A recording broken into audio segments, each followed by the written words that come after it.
Sponge Out of Water, the second SpongeBob movie. So this is my review for Sponge Out of Water again, but face cam version. I did this way back in the summertime. It wasn't too good. I didn't go way into details with the movie, but this time I'm going into details. So Sponge Out of Water is the sequel to the SpongeBob SquarePants movie released back in 2004, which got a whole bunch of likes and stuff. Like I said, this movie was good. Good. The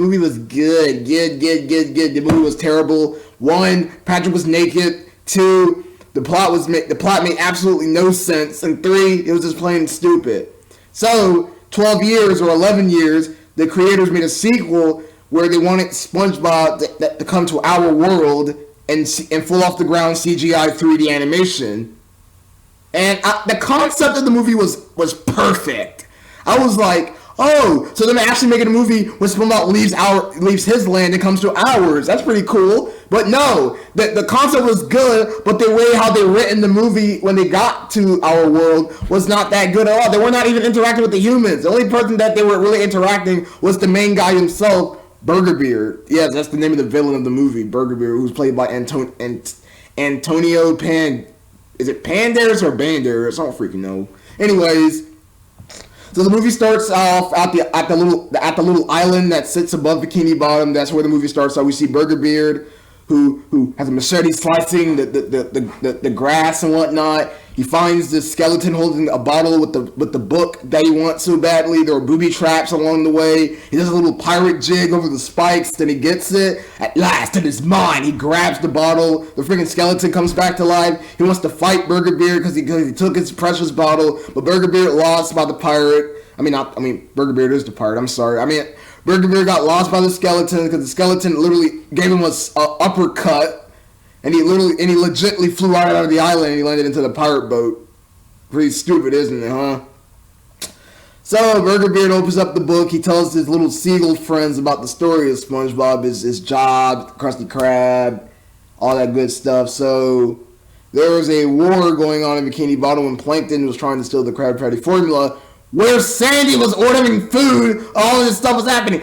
You seriously telling me food is more important than saving the restaurant? I mean, come on now.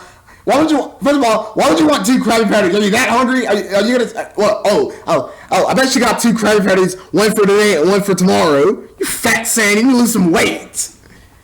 I'll have 2 Krabby Patties with extra ketchup, extra mustard, and hold the mayo. Are you kidding me? Why would you want ketchup and mustard on your Krabby Patty?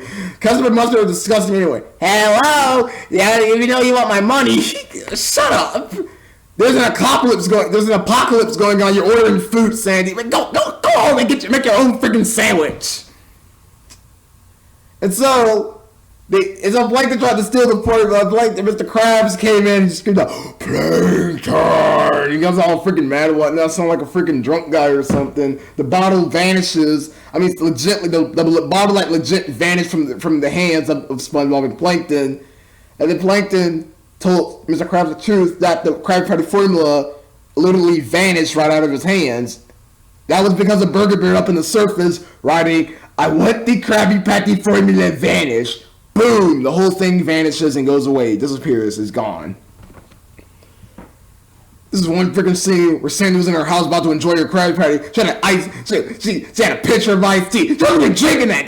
God, why don't you give some iced tea respect? There's nothing wrong with iced tea.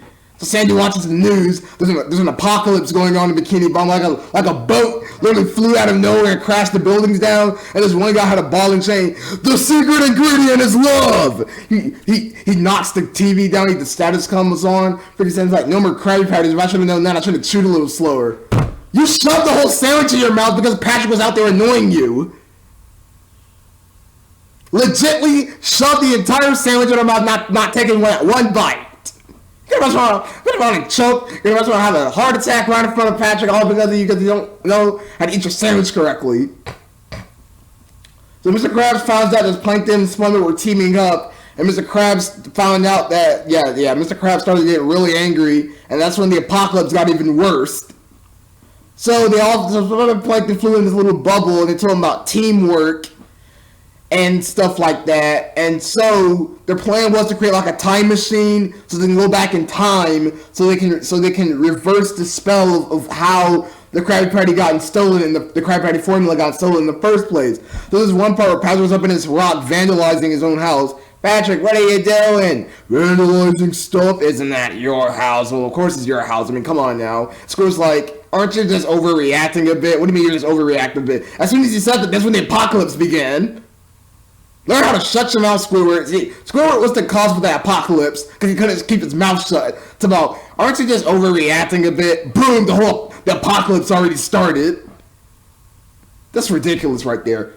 I hope you like your apocalypse. I hope you like leather. I mean, yeah, I like leather. I like leather jackets, leather coats, leather shirts. I like leather. Leather is awesome.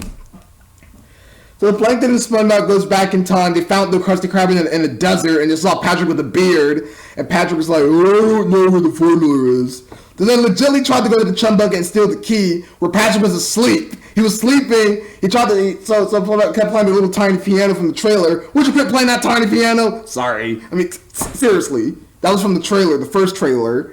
And so they steal the key and whatnot, and yeah, before that, Patrick was like, I found SpongeBob, he's over here. Ooh, he was making this really weird signal. It was like a siren or something, I don't freaking know.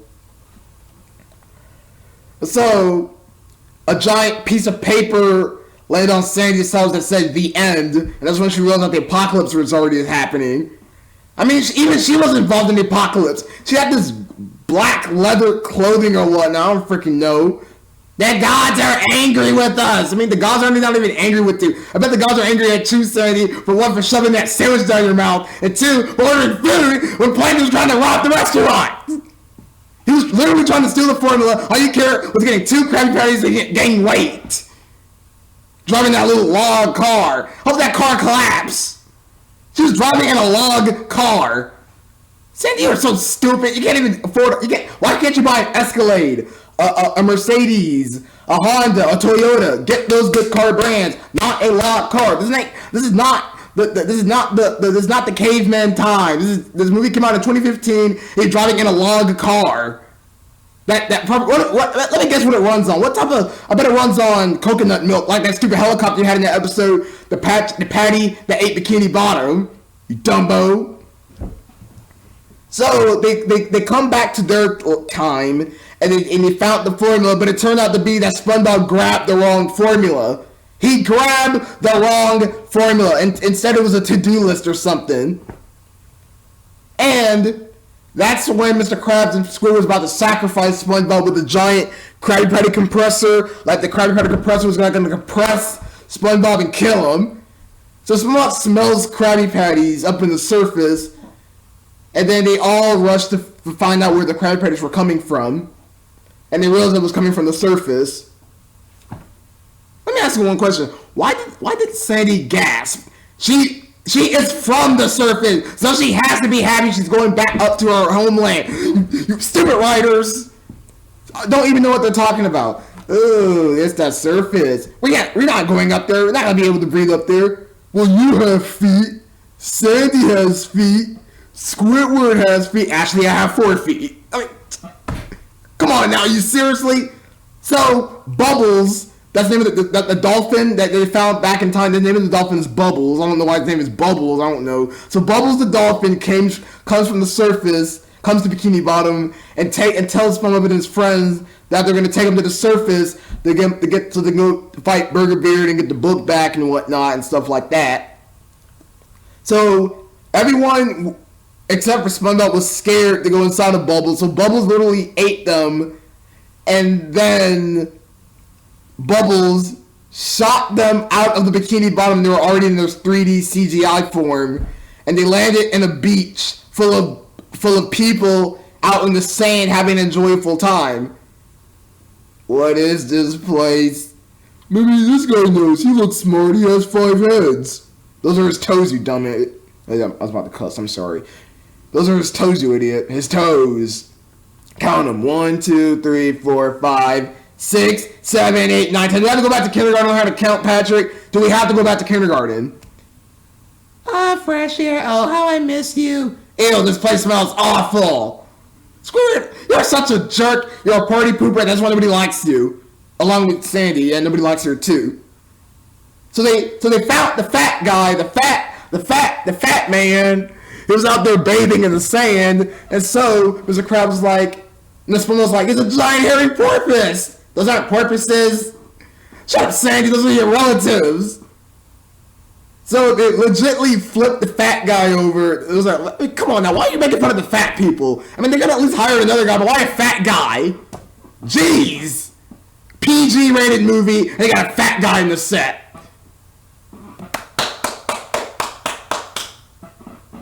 What a way to ruin a movie.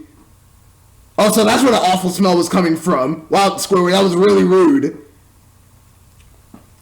I'm sorry, the only funny part of the scene is when they appear on this girl's sandcastle and this kid came out of nowhere. It turned out to be that kid, that little boy in the trailer. That was actually the girl's. That was actually that girl. That's his sister. So the boy got mad that they found out some of his friends were on the sandcastle. So the boy literally got up and he kicked the sandcastle and they flew.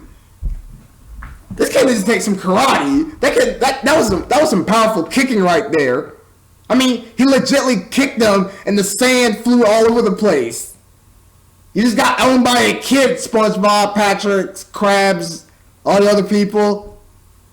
So they all landed on these weird objects. Patrick landed on some kid's ice cream cone. Squidward landed on this female's back.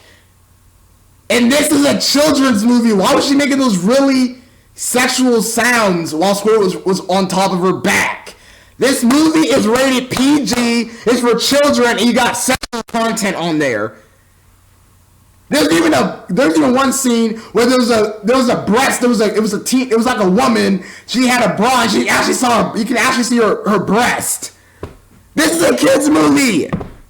Jeez. Now that's what a bra is supposed to be meant to wear. Sandy, she wears a bra, but she ain't got no chest. And so they found the cotton candy machine. Cotton candy.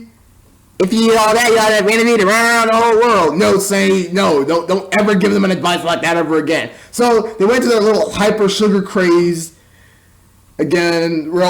She was flipping through freaking different locations of the world, and then they found where the Krabby Patties were hiding at. They smelled the Krabby Patties.